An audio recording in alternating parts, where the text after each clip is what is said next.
Hey guys, Maverick here, and I got a question for you. Are you still using a traditional bank?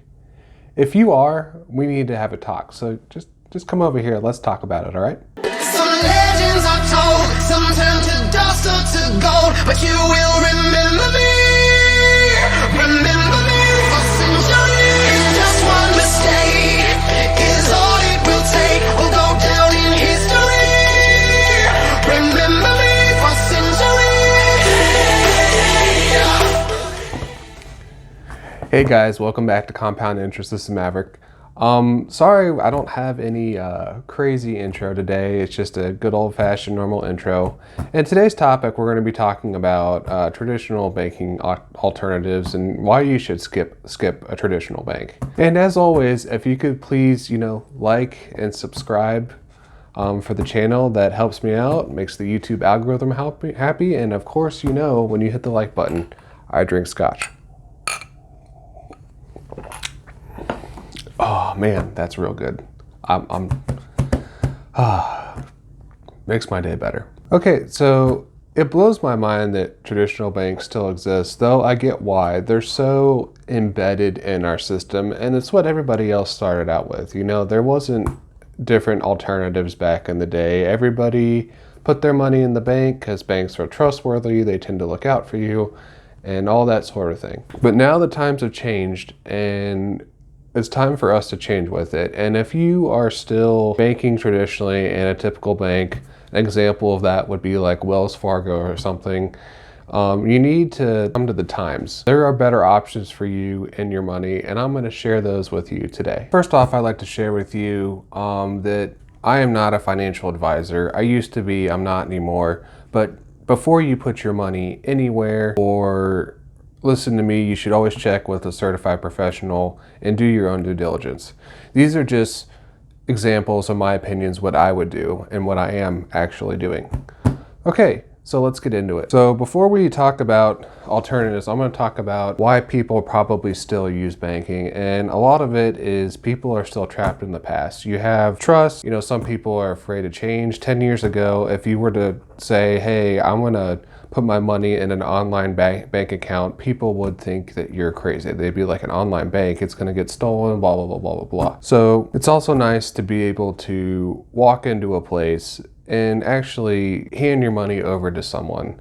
I do get that, and sometimes myself feel better when I'm doing a transaction face to face. I'm old-fashioned still. I like to pick up the phone and call somebody. I don't text as much as I could or anything like that. Now, I know I'm probably just showing my age, but I do see the benefit and see why people would like to prefer to just see and deal with a real person, because computer systems and algorithms and all that kind of stuff has their flaws, and they don't ever really replace the human. But it's not efficient anymore, and the old banking system isn't benefiting us people anymore. They're using your money to make so much more money on your money that you put in there, and on top of that, they're hurting our monetary system as a whole. So that's why we need to consider alternatives and better ways to take the power back in our hands. So now let's get into reasons why you shouldn't do it. So raise your hand if you've had a bad experience with a bank in your life. I can't think of, almost everybody has dealt with a bank or some sort of issue where they have gotten screwed over, whether it's overdraft fees, whether it's the bank deciding to close your account for no reason.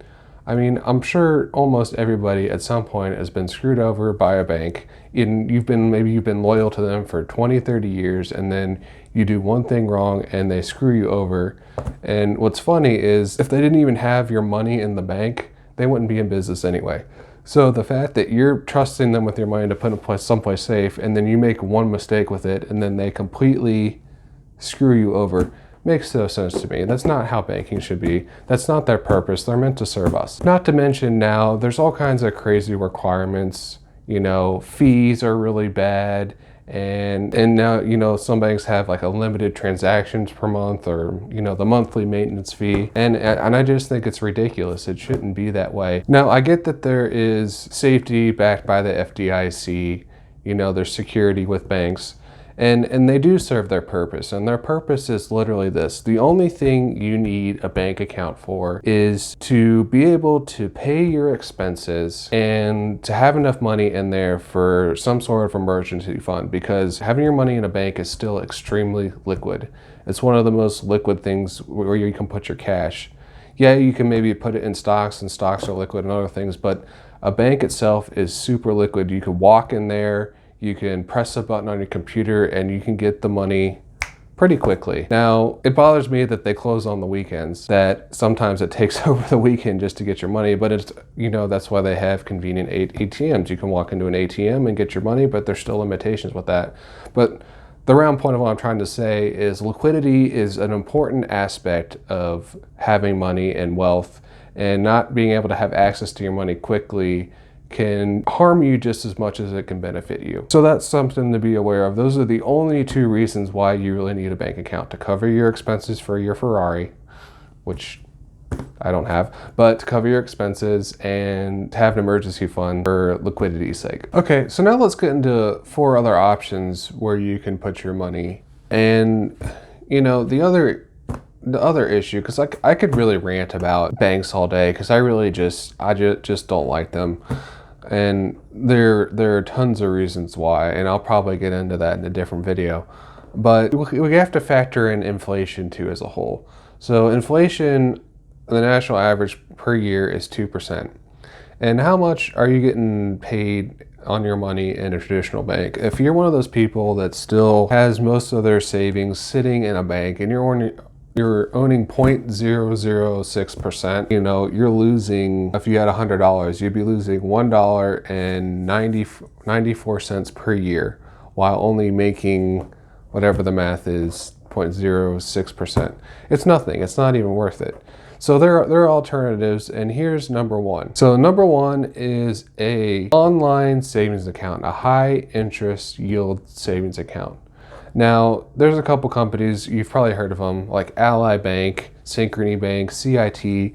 They're able to offer you anywhere from 1 to sometimes 2.5% in your savings account, which is phenomenal. Now, they're still technically a bank, but the reason why they're able to do that is because they don't have any brick and mortar locations. They don't have that overhead, and as a result, they can give you more for your money. Now, in a lot of cases, it doesn't quite keep up with inflation, but if you're someone that has to have a bank, and like I said, there's only 2 reasons why you should have a bank, these options will work for you. So choose one of those 3, do your own research, but I have Ally Bank right now, and they've been good to me. Now, they've been reducing their interest rate by 0.10% recently for some reason, I don't know why. But there are other options, like I said, Synchrony Bank or CIT, that have paid over 2% before to have your money in a savings account. And it's still the same liquidity as a regular bank. They have ATMs that are free, you can get all your stuff. If you're not doing something like that and moving into something as a high yield savings account, you are not with the times. You need to start doing that. Okay, and reason number 2, and these are less risky ideas. There is a couple of risky ones I'm going to mention, but these are less risky ideas for people that want to protect their money still, but beat inflation. And the next one is bonds and treasury bills, ETFs, whatever, in that aspect. And a bond, it's not the most flashy thing in the world, but most of them earn between 2, 3, sometimes 4%.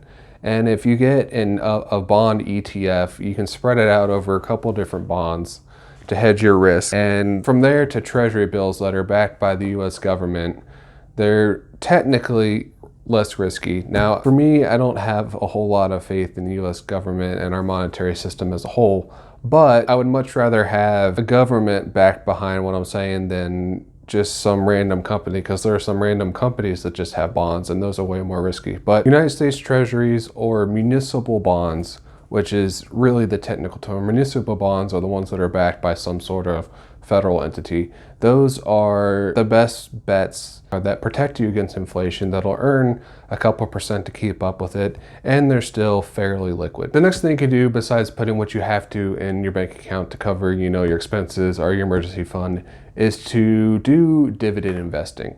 Now, again, this isn't another flashy idea, and it is more risky because you now are investing in stock. But if you get a broader ETF to hedge your risk, and you can get that monthly or quarterly dividend, then technically not only are you getting that payout every quarter or every month, you're also have the potential to make money on the stock going up and down. So this is where a lot of the big wigs, the billionaires, are investing, and they do a lot of what's called value investing, and they pick the good companies with growth that have dividends, so they can get paid two ways, from the growth of the stock and from the dividend itself. So I can't tell you which ones, but this is a time where you should talk to your financial person and do your own due diligence, but understand that there is a lot more risk. The stock market can and will go down again. It'll go up and down and up and down. And if you cannot handle our stomach that, then maybe you should look at a different option. But for me, dividend investing is another great idea. And number 4, the last place that you could put your money into is commodity money, gold and silver. Now, I know I've preached a lot about gold and silver, and it has its purpose.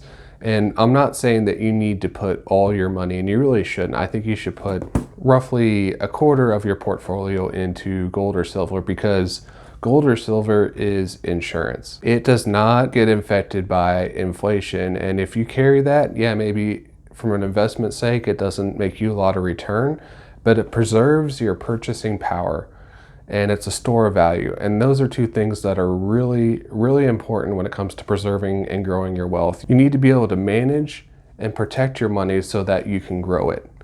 And that is why gold and silver are great. And you could even do that in a stock form where you can get a gold ETF. I prefer to have the physical thing because when you have an ETF, you're still not really buying gold, and you're buying a representation of it, which isn't really the same thing to me. But having some physical gold and silver on hand to hedge the difference of inflation and potential any problems that you may have is important. And gold and silver are still pretty liquid. You can walk down to any pawn shop that's in your local area and get cash for gold. There's places that are barking it all the time on signs, cash for gold everywhere.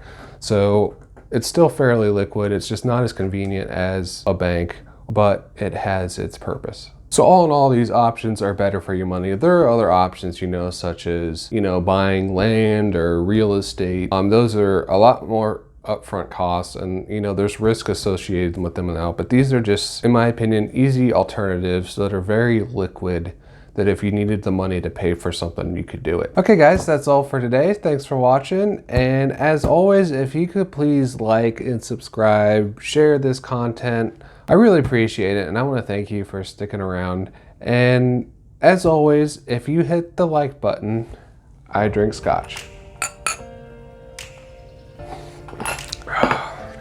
Yes, my day just keeps getting better and better. Anyway, thanks for watching, and I'll see you guys in the next video.